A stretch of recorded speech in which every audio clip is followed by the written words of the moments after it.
প্রতিবাদী বন্ধুগণ, এতক্ষণ ধরে আপনারা যারা শুনছেন সকলকে শুভেচ্ছা জানাচ্ছি।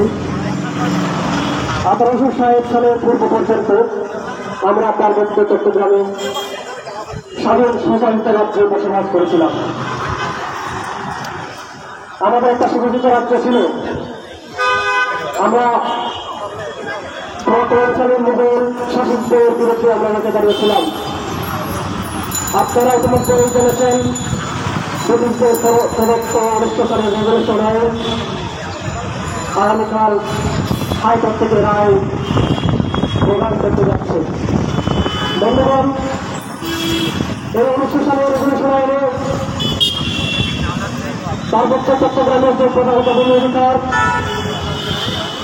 এবং পার্বত্য চট্টগ্রামের যে ঐতিহ্য, তাদের জাতিগত যে সংস্কৃতি, সেগুলোকে সংরক্ষণের জন্য সিএসটি রেগুলেশন আইন তৈরি করা হয়েছিল। আমরা দেখেছি 1921 সালেও পার্বত্য চট্টগ্রামকে রেগুলেশন এলাকা হিসেবে চিহ্নিত করা হয়েছে। এরপরে আমরা দেখেছি যে 1935 সালে ভারত শাসন আইনে পার্বত্য চট্টগ্রামকে এক্সক্লুডেড এরিয়া বা বহির্ভূত এলাকা হিসেবে স্বীকৃতি দেওয়া হয়েছিল। বন্ধুগণ, ভারতবর্ষে একসময় যে আন্দোলনের উৎপত্তি হয়েছিল সেই 1757 সালে সিপাহী বিদ্রোহের মধ্য দিয়ে আমরা দেখি আমরা সেই সিপাহী বিদ্রোহের পূর্বেই 1726 সালে আমরা মুঘলদের সাথে আমাদের সেই সুশাসিত রাজ্যকে রক্ষার জন্য আমরা প্রতিবাদ সংগ্রামে উত্তীর্ণ হয়েছিলাম। বন্ধুগণ, আমাদের সাথে প্রতিনিয়ত চক্রান্ত করা হয়েছে।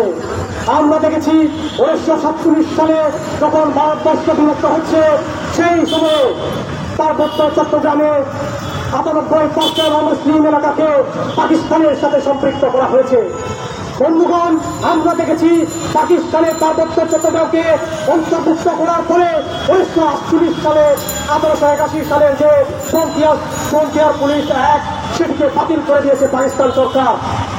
এরপরে আমরা দেখেছি 1965 সালে যে পাকিস্তানের সংবিধানে পার্বত্য চট্টগ্রামকে বহিরাগত অঞ্চল হিসেবে স্বীকৃতি প্রদান করা হলেও 1963 সালের পার্বত্য চট্টগ্রামের 1900 সালের রেগুলেশন আইনে যে 51 ধারা, সেই 51 ধারাকে বাতিল করা হয়েছে। সে 51 ধারায় কি ছিল বন্ধুগণ? সে 51 ধারায় ছিল পার্বত্য চট্টগ্রামে বহিরাগত সে 51 ধারায় 1963 বাংলাদেশ সাথে গোষ্ঠী। বন্ধুগণ, এতে আজকের 1900 সালের রেগুলেশন যদি বাতিল হয়ে যায় তাহলে পার্বত্য চট্টগ্রামে রাজা হ্যান্ডম্যান কারবারি থেকে শুরু করে যারা প্রথাগত আইনে যারা আজকে পার্বত্য চট্টগ্রামে একটা নিয়ম চালু রেখেছে সে নিয়ম বাতিল হয়ে যাবে। একই সাথে আমাদের রাজা কারবারি হবেন না, কেউ থাকবে না। বন্ধুগণ, এই যদি হয় বাংলাদেশ সাথে গোষ্ঠীর নির্লজ্জ ঘৃণিত ষড়যন্ত্র, তাহলে আমরা কেন এখানে দাঁড়িয়ে তা শুধুমাত্র রেখে থাকবো?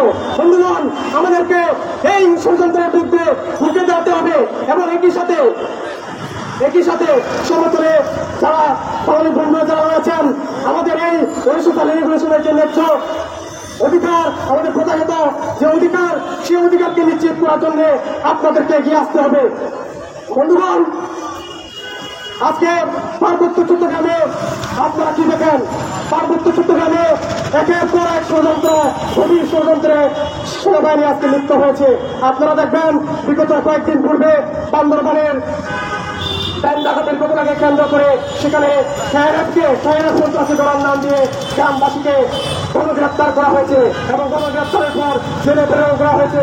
শুধুমাত্র তাই নয় বন্ধুগণ, এই যে আজকে আমাদের যে প্রথাগত ভূমি অধিকার, এই ভূমি অধিকার যদি এই 1900 সালের রেগুলেশন যদি বাতিল হয়ে যায় তাহলে এদের আরতিরায় আপনারা আমাদের আমার পূর্ববর্তী বক্তাদের কাছ থেকে শুনেছেন আরতিরায় যে 700 একর ভূমি করে পায়তারা চলছিল।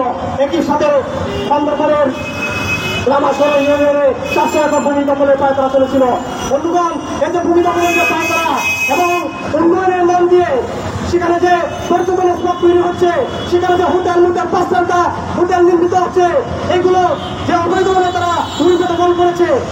এই যে 1900 সালের রেগুলেশন বাতিল হয়ে গেলে সেখানে দেখা যাবে তারা বৈধতা নিয়ে সরকারের কাছ থেকে বৈধতা নিয়ে তারা সেখানে প্রতিপত্তিরা দিয়ে এক একটা বড় বড় ব্যবসা, বড় বড় হোটেল মোটেল তারা পরিচালনা করছে এবং পাহাড়িদের যে অর্থনীতি, যে পঙ্গুর যে অর্থনীতি, সেই অর্থনীতিকে তারা পুরোপুরিভাবে ধ্বংস করে দিচ্ছে।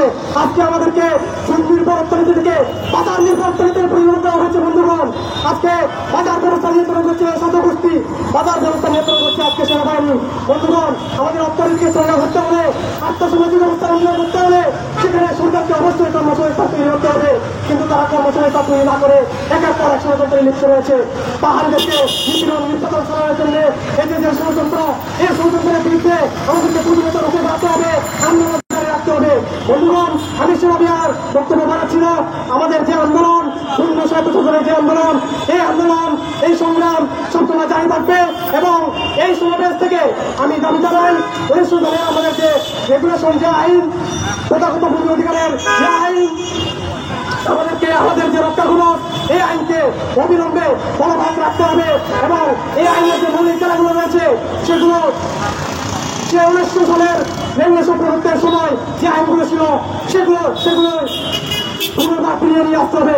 বন্ধুগণ, এই দাবি জানিয়ে এবং আজকের এই সমাবেশে সকলকে সংগ্রামী শুভেচ্ছা জানিয়ে, পাহাড়ি ছাত্র পরিষদের পক্ষ থেকে সংগ্রামী শুভেচ্ছা জানিয়ে আমার সংক্ষিপ্ত বক্তব্য এখানে শেষ করছি এবং আজকের সমাবেশ এখানে সমাপ্ত করছি। ধন্যবাদ সকলকে।